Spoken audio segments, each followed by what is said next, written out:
what advice can you tell us? And I guess maybe start off with just some of your background, who you are, and why I decided to ask you of all people, stuff like that. Sounds good. Uh, so Heidi gave me a little bit of a background on what you guys have been working on. So it's pretty cool. My first reaction was when I went to high school, I wish I had such a program because you're basically getting entrepreneurial experiences and skills that, a lot like much older people usually get. So I think it's awesome that you're going through that experience already. To give you guys a little bit of background on myself, I did my undergrad in engineering. I was an information technology major, which was pretty close to computer science. And then I was an engineer for a year, worked at a tech company, and then moved on to do a startup, which was a digital marketing company where we helped companies position themselves high on Google searches so that they'd get a lot of business when people would search for them. So I founded two of their business units, did that for about 3 years, then moved to Berkeley for business school, did that for a couple of years. Once I got my MBA, I joined this small team within Google. At the time, it was called Niantic Labs. Today, it's called Niantic Inc. Um, at Niantic, we build location-based games or real-world games. These are games that get people out in the real world, get them walking and exploring and having fun. And nobody knew who we were until about a year ago, because last summer we launched this game that some of you might have played. It's called Pokemon Go. So Pokemon Go just took off and became this big cultural phenomenon, and we were like a 30-person startup that was completely unprepared and did not expect this game to just be this popular, and our servers went down, and it's been a pretty wild ride. How many of you guys have played Pokemon Go? Raise your hands. Okay, so you guys are fairly well aware of how the game works. So yeah, my role is I manage global product marketing for the game. So what that means is I'm responsible for positioning the game, bringing it out to market, and then ensuring that all of you guys who potentially might play actually hear about it and play eventually. So build the trailer and manage the kind of ongoing strategy in terms of what are some of the new features that we should add, how should we position those features out to to users and that sort of thing. So when we went out to create the startup, my CEO, myself, and a couple other people, we had to raise funds in Silicon Valley. We're based in San Francisco, and we basically went out and did a mini roadshow. A roadshow is typically what companies do when they're going public. Like some of you probably use Snapchat. Snapchat's going public next week, and they're going to have an initial public offering, and then they'll have shares that people can buy. So we did the same thing, but with venture capitalists to fundraise and eventually basically get our idea approved. And then they gave us a little bit of money, and then we went ahead and incorporated the company and started building products. So that's a little bit about my background. So you guys have been working in groups of how many for your projects? Are these solo projects, or are you guys in groups? Students could be working on their own, or they could have one partner. So it's either groups of one or two. Got it. How many of you are groups of two? Show of hands. Okay, and how many of you are solo? Show of hands. Okay, so not many solo, but mostly groups. That's cool. A lot of respect for the solo warriors out there. It's not easy to do it by yourself, but that's pretty awesome. So, Heidi, what do you want to talk about? Do we want to get into the pitches, or do you guys want to hear a little bit about what it's like to work at a startup here in San Francisco? I think what might be most helpful for now is to sort of start hearing when they are actually in front of these panelists, when they are telling about their business, hoping that the people will fund them and invest in their company or give them a grant. How can they build their presentation to make sure they catch people's attention, get them excited, and are going to be successful in convincing people that this is a good idea? So like what content stuff do they need to make sure they cover in their presentations? Awesome, cool. I think it first starts with how convinced you are yourself in your own idea.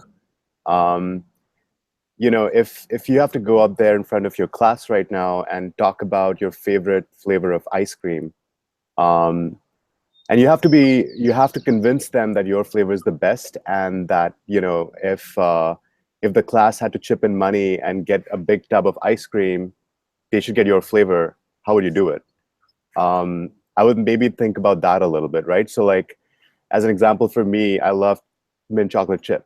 So I would try and convince everyone, and there might be people out there that say, no, I don't like that, I like vanilla.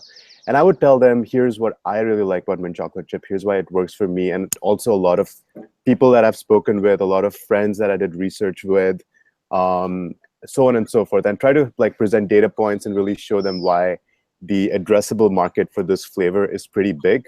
And by virtue of that, a lot of people in this class would highly likely be interested in trying this flavor out, or eating this flavor. So it's sort of that, like, I have to start with me myself being super convinced about it, and then gathering data to see if there is enough of a market out there that can benefit from this, and then go out and convince others in terms of, hey, there's a big market, there's a big opportunity. So when you go up on stage, or when you go up in front of your judges or people that might invest in you, you know they're mostly interested in knowing who you are, why are you talking about this idea, and can you deliver on this yourself? Are you the right set of people to build this product, or to create this product in the real world? And they also want to know how big the opportunity is, because ultimately the thing that venture capitalists are most interested in is returns, right?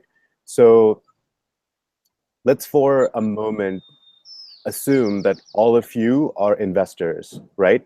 And I come to you and I say, hey, I'm Archit. I'm working on this product. It's going to be called, Pokemon Go. And we'll have a lot of people playing out in the real world, and they'll be walking around on their phones and they'll be playing this game. If you had to take $500 of your own money and give it to me so that I went out and built this, um, you would ask a lot of questions. You'd be curious to know, wait, why should I give you my money, right? Like, that's the first thing. There might be other people that might come up to you guys because you're wealthy, and they might ask, well, fund our startup instead. So, you have a limited amount of money. You have to first decide, why do I go with this person? So for that, you have to convince them that you are someone that's really done impressive research on this in this problem area, and you are the right person to solve this problem and create a product or a service for it.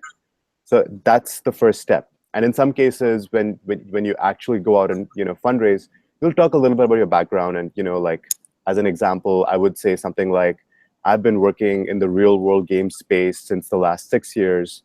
The first product that I launched was called Ingress, and it had 20 million downloads, right? So once you start listening to this, you might start thinking, okay, like, this guy has done this before and saw some success and proved that there were 20 million people out there that could play such a game. So it's all about validation, right? So I would say that's the first step. Um, Proving that you have done the necessary research, and you've identified a problem, and you've come up with a solution for it. And that solution doesn't exist out there in the marketplace. So that's the first step. Yeah. So for example, this is real. So the first thing he was saying was, you have to love your own idea and be convinced that your idea is truly a great idea. How many of you would say are truly there with the idea that you're going to have to pitch?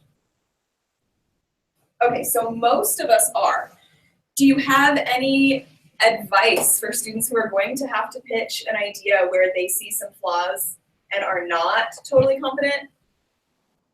Yeah, that is a very good question. In many cases, you might be doubtful, or you might not be fully convinced. Maybe you're part of a two-person team, and there's one person in the team that strongly believes in it, and the other person's like, you know what? I could be convinced, but I'm not fully into it. But I'll join you and I'll do this, and that's totally fine. I think in that case, ultimately, if you're not convinced in it yourself, it's going to be really hard for someone else to be convinced.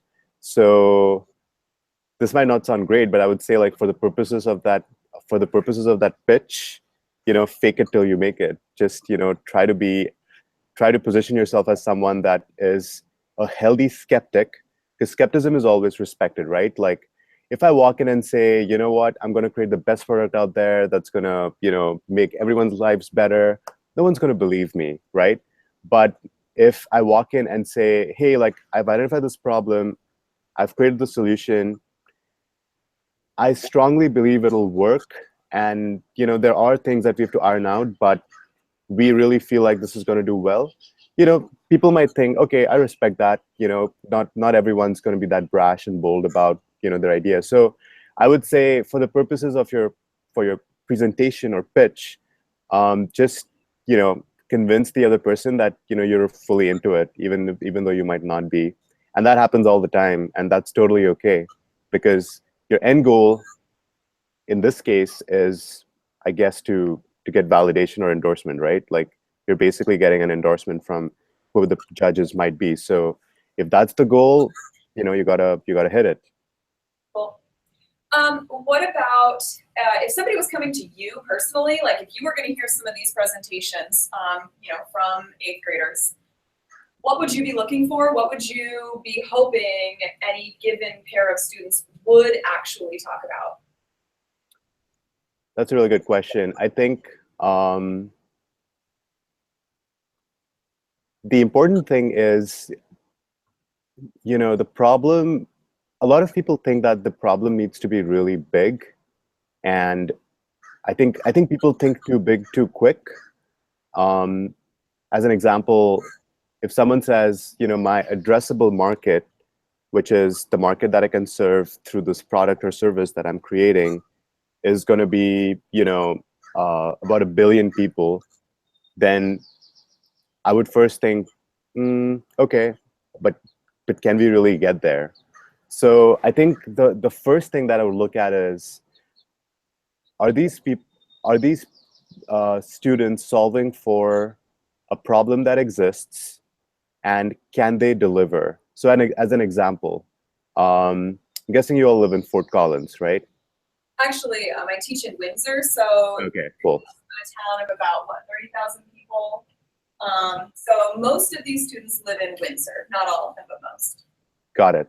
Well, here's an example. Let's say you came up with an idea and you said, we're going to build a product that lets people, monitor their fitness and take steps towards improving it, or something like that, right?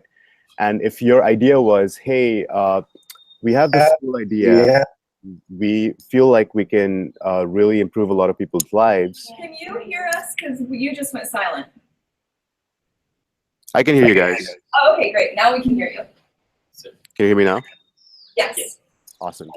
So if you said, hey, I have this big problem that I can solve, but I want you to fund me because I'm first going to prove the model in Colorado. So I'm going to go out in my state, I'm going to go out in all these cities, I'm going to make it happen, and this is how I'll do it. I think at that point, you're taking steps towards convincing the judge, or the person that might fund you or endorse you.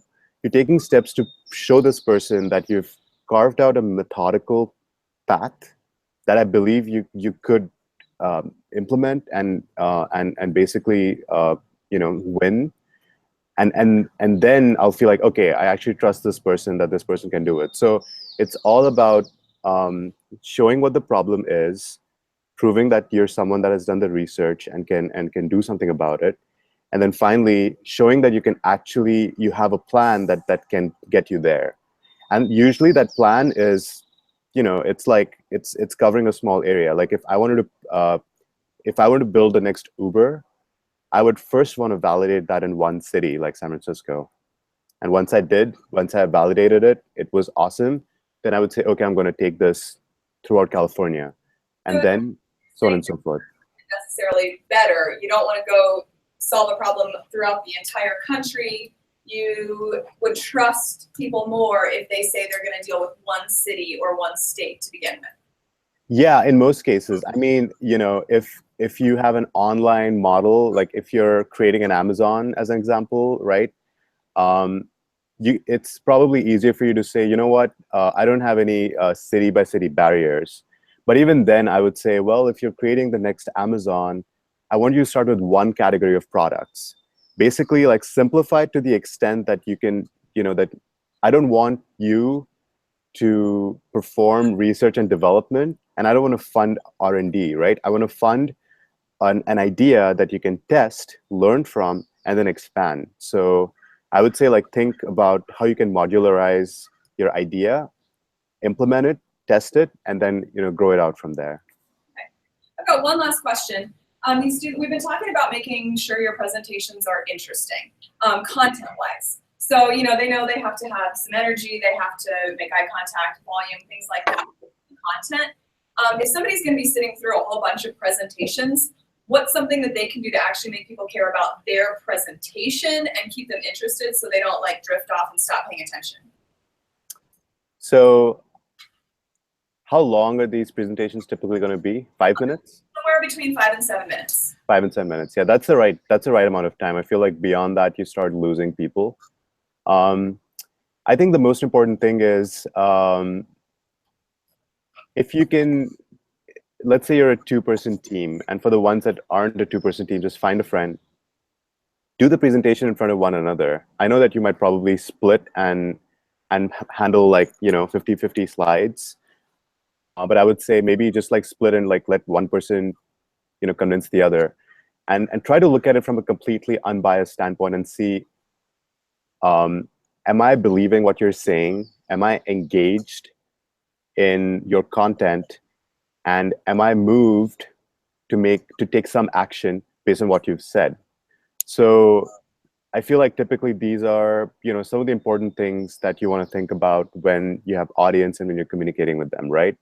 So to practice that, I would say, think of relatable examples, right? So, you'll see in a lot of pitches, typically, people start with user stories. They'll say something like, Heidi is a teacher. She goes to work every day.